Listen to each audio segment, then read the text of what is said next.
Hi, welcome to Abby's Den. I'm Abby and we are in the third video of a series updating this vintage bath.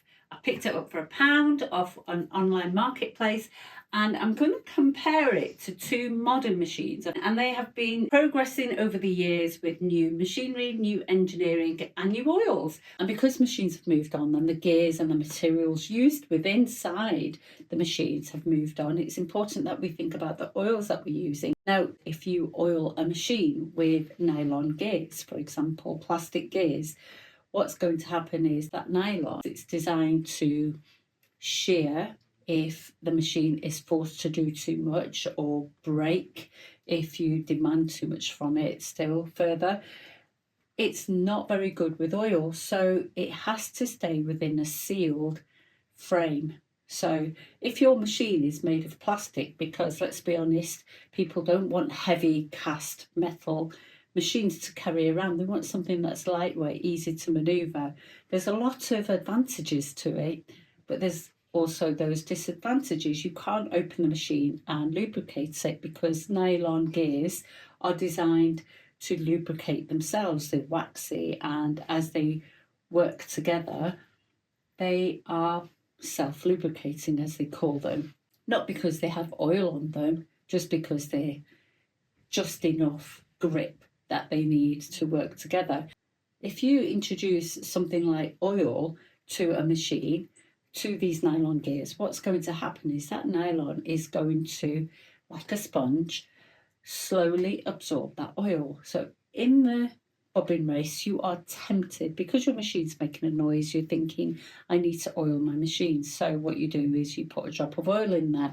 That oil creeps and migrates through the machine, goes along the shaft, it damages the bushings, which are probably made of plastic, and then along to the gears, which will absorb the oils. So what you're going to find is that, yes, the machine's gone a bit quieter and seems to be responding better, but what's happening inside the machine is your nylon gear is absorbing that oil, it's soaking it up, it's swelling inside, lint is getting attracted to it now, and it's building up lots of felt inside, lots of lint inside, damaging the gears, damaging all the bushings and the cogs and the cams.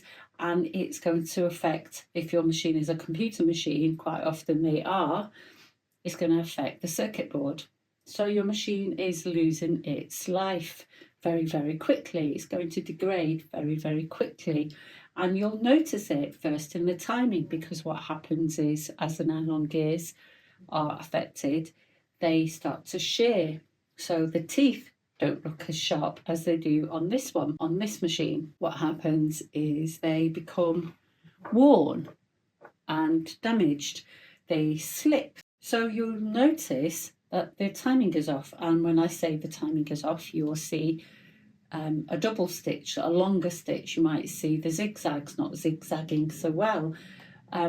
You'll send your machine off to be repaired. If you send it to the manufacturer within the warranty time, what they'll do, more than likely, they'll send you back a replacement machine. If they notice that it has been oiled, you've voided the warranty. The machine is meant to be used for light loads, 2 pieces of cotton, 2 pieces of denim. So it will do some work, but it's not meant to chug along all day. It's meant to only be used by somebody who sees sewing as a hobby. You'll also see in that same manual that if you've not used your machine for a while, make sure you switch it on and just run it. And that's a red flag. The reason they've asked you to run it is, do you remember when we looked at the faff in the first video? It was stuck, the hand wheel was stuck. Things were not moving so well because the oil inside the machine had hardened and it stuck parts together. Because the machine is designed to be serviced, I know the gears are not going to get damaged.